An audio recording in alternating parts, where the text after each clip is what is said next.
Okay students, तो आज से हम लोग मैथमेटिक्स में मैट्रिक्स स्टार्ट करते हैं। ठीक, पहला टॉपिक है हमारा मैट्रिक्स। ठीक है, चलिए पहला पॉइंट है हमारा रिप्रेजेंटेशन ऑफ मैट्रिक्स। मैट्रिक्स को हम किस प्रकार से रिप्रेजेंट कर सकते हैं, तो ये हमारे पास रिप्रेजेंटेशन है। पहला हम लोग इस प्रकार से मैट्रिक्स को रिप्रेजेंट कर सकते हैं, इस प्रकार से मैट्रिक्स को रिप्रेजेंट कर सकते हैं और इस प्रकार से मैट्रिक्स को रिप्रेजेंट कर सकते हैं। ठीक है, मैट्रिक्स में जैसे अगर हम उसके एलिमेंट को शो करना चाहते हैं, ठीक है, तो ए इक्वल टू आपका आता है, जैसे ये मैट्रिक्स आपको दी हुई है, राइट। जैसे इसके एलिमेंट्स होंगे आपका A11, A12, A13 dash dash A1n, A21, A22, A23 dash dash A2n, इधर dash dash AM1, AM2, AM3 dash dash AMn। ठीक है, तो ये आपकी किस ऑर्डर की मैट्रिक्स हो गई, M क्रॉस n। ठीक है, ये जो इस प्रकार से लिखा हुआ है, ये इन्हें हम रो कहते हैं। ठीक, ये आपकी रो होती है, राइट, ये आपका रो हो जाएगा। इस तरह से जो लिखा हुआ है ये आपका रो, और जो इस तरह से देखा जाएगा वर्टिकली, तो ये हम इसे कॉलम कहेंगे। जो हॉरिजॉन्टल रूप में लिखा हुआ है उन्हें हम रो कहेंगे, और जो वर्टिकली लिखा हुआ है उसे हम कॉलम कहेंगे। ठीक, तो जैसे ये पहली रो है और ये पहला कॉलम है, तो उसके एलिमेंट में क्या आएगा, ये जो शेल बनेगी हमारी A11 बनेगी। ये जो पहला लेटर लिखा हुआ है, जैसे A11 लिखा हुआ है, ठीक है, तो ये वाला जो 1 है ये आपको रो को रिप्रेजेंट कर रहा है, और ये जो 1 है आपको कॉलम को रिप्रेजेंट कर रहा है। ठीक है, मतलब ये कि ये फर्स्ट रो फर्स्ट कॉलम। ठीक है, इसमें आते हैं, जैसे ये A12 दिया हुआ है, ठीक है, तो A12 का मतलब हो जाएगा आपका, ये आपका रो होगा और ये आपका कॉलम होगा। ठीक, इसका मतलब ये फर्स्ट रो होगा और ये सेकंड कॉलम होगा। तो ये देखिए, ये फर्स्ट रो में है और ये सेकंड कॉलम में है। ठीक, A13 का मतलब हो गया first row third column, clear, और ये A1n का मतलब हो गया first row nth column, clear. इसी तरह से जैसे हम सेकंड रो में आते हैं, तो A21 का मतलब ये हो जाएगा, जैसे आपने A21 लिखा, तो 2 जो है ये आपको रो को रिप्रेजेंट कर रहा है, और जो 1 है आपका, ये आपका कॉलम रिप्रेजेंट कर रहा है। ठीक है, यानी कि सेकंड रो और फर्स्ट कॉलम। A22 का मतलब हो जाएगा second row second column. A23 का मतलब हो जाएगा second row and third column. ठीक, इसी तरह से डैश डैश A2n का मतलब हो जाएगा सेकंड रो और nth कॉलम। ठीक है, यहाँ पे आते हैं, जैसे M1 का मतलब हो गया mth रो। ठीक, ये आपकी रो है, ये आपकी mth रो हो गई, और ये 1 लिखा हुआ है तो यानी फर्स्ट कॉलम हो जाएगा। ठीक, AM2 का मतलब mth row and second column. इसी तरह से आपका यहाँ पे आएगा AMN, यानी mth रो और nth कॉलम। तो ये किस ऑर्डर की मैट्रिक्स हो जाएगी, ये आपकी आ जाएगी M क्रॉस n, जहाँ पे M आपका है नंबर ऑफ रो, ठीक है, और n जो है आपका ये नंबर ऑफ कॉलम को रिप्रेजेंट कर रहा है, number of rose and number of column, clear.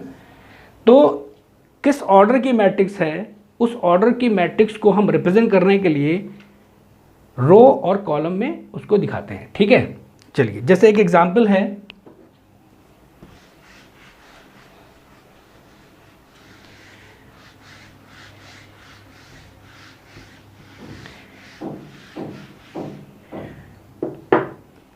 जैसे मान लेते हैं ये A, ये B, ये C, ये D, ये E, ये F, ये G, ये H, ये I, ये कोई मैट्रिक्स दी हुई है A। ठीक है, अब इसमें देखिए कितनी रो हैं, 1 2 3 रो हैं, और कॉलम कितने हैं, 1 2 3। तो ये किस ऑर्डर की मैट्रिक्स हो गई, ये आपकी हो गई 3 क्रॉस 3 ऑर्डर की मैट्रिक्स, क्लियर।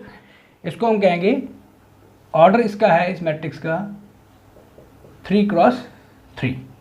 समझ में आ गया।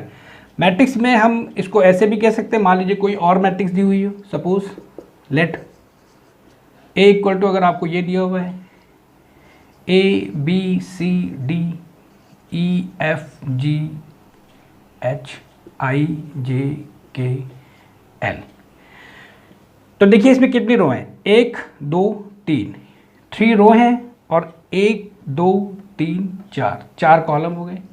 तो ये किस ऑर्डर की मैट्रिक्स हो गई, 3 क्रॉस 4 की मैट्रिक्स हो गई, क्लियर, आगे समझ में। तो ये आपकी हो गई representation of matrix.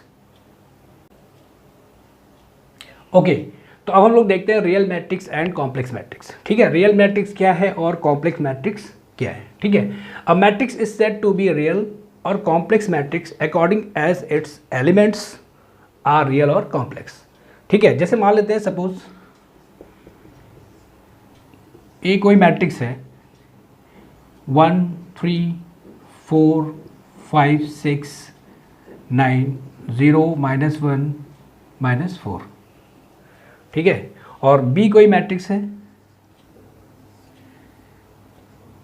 2i 3 4 5 9i -i 2 + 3i 7 and 8। ठीक, ये दो मैट्रिक्स हैं आपके सामने। ए एक मैट्रिक्स है जिसका ऑर्डर है 3 × 3, number of row 3 1 2 3 and number of column 3 1 2 3। B भी आपकी 3 × 3 ऑर्डर की कोई मैट्रिक्स है, number of row 3 and number of column 3। Clear, ये मैट्रिक्स आपकी रियल मैट्रिक्स होगी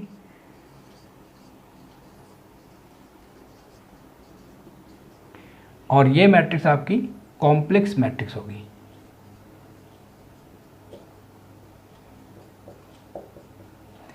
ठीक है, अब ये रियल मैट्रिक्स क्यों होगी और ये कॉम्प्लेक्स मैट्रिक्स क्यों होगी, हमने डेफिनेशन पढ़ ली। A matrix is said to be real और complex matrix according as its elements are real और कॉम्प्लेक्स।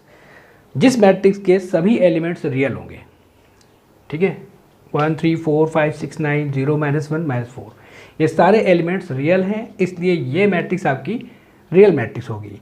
और बी के सारे एलिमेंट रियल नहीं हैं, इसमें आई का प्रयोग हुआ है और आई क्या होता है आपका, यानी कि आयोटा। ठीक, that is a imaginary number.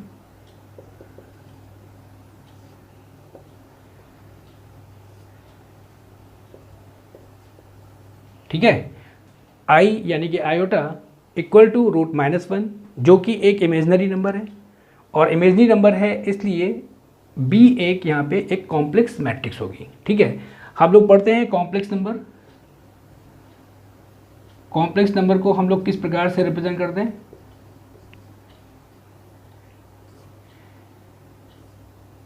x + iy। ठीक है, जहाँ पे आपका x रियल पार्ट होता है और this is a imaginary part.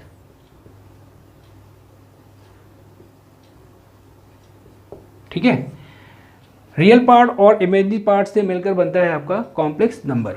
ठीक है, अगर किसी मैट्रिक्स में आई का प्रयोग होता है एलिमेंट्स के रूप में तो वो मैट्रिक्स एक कॉम्प्लेक्स मैट्रिक्स कहलाएगी, यानी बी यहाँ पे एक कॉम्प्लेक्स मैट्रिक्स है और ए आपकी रियल मैट्रिक्स है। ठीक है, a matrix is said to be real और complex matrix according as its elements are real और कॉम्प्लेक्स। ठीक है, चलिए नेक्स्ट पॉइंट आते हैं।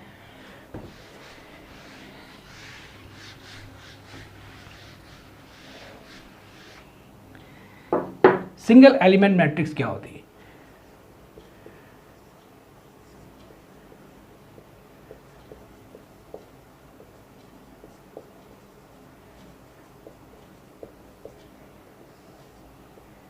Single element matrix, a matrix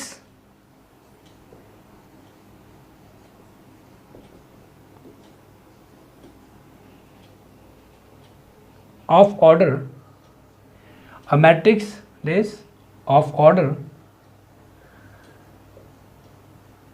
1 × 1 having a single element,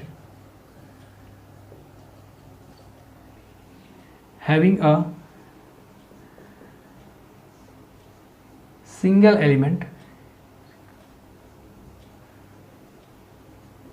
having a single element A is defined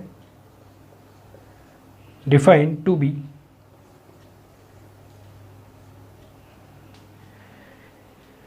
is defined to be equal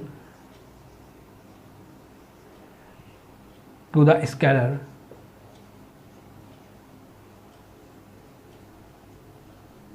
A, right, scalar A, ठीक है। Means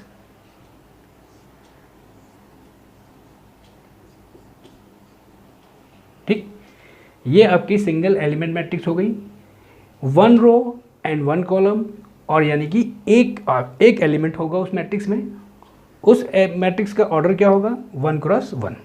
clear, ठीक है।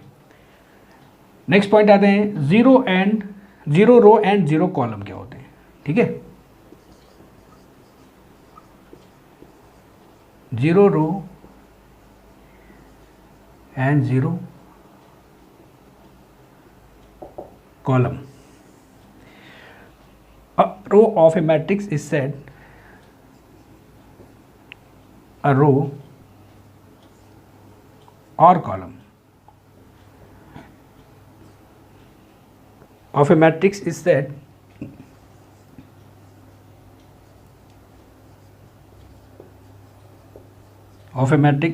to be 0 is said to be 0 row, 0 row or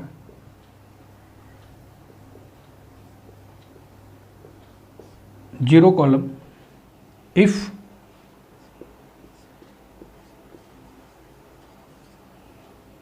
every element of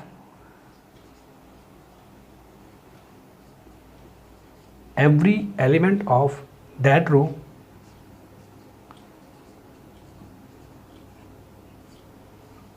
or column,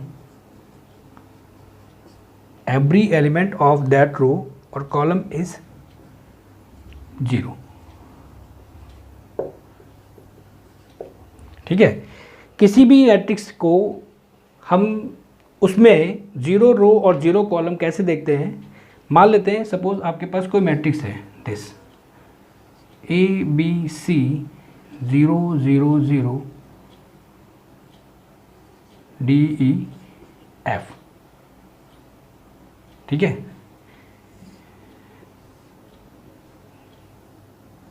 A0 B C 0 D E0 F, ठीक है।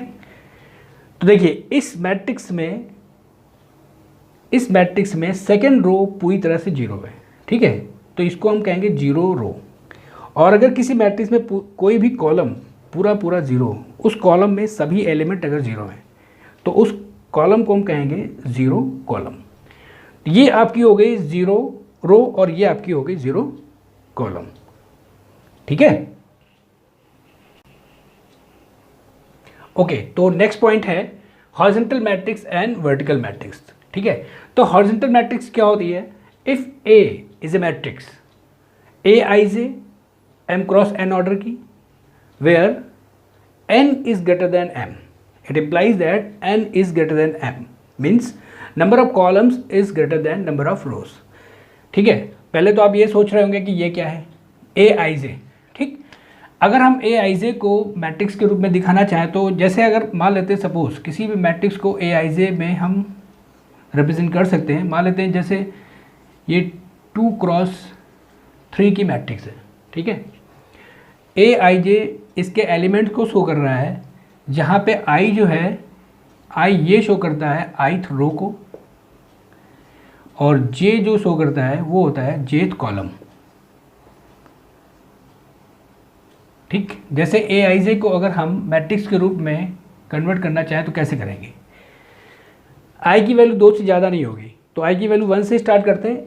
A देखिए पहली रो पहला column यानी कि A11, फिर पहली रो दूसरा कॉलम यानी कि A12, फिर पहली रो तीसरा कॉलम यानी कि A13, J की वैल्यू 3 से ज़्यादा नहीं होगी तो थर्ड कॉलम तक ही आएगा, ओके, 2x3 का मतलब ये होगा कि नंबर ऑफ रो आपकी 2 है और 3 जो है ये आपका नंबर ऑफ कॉलम है।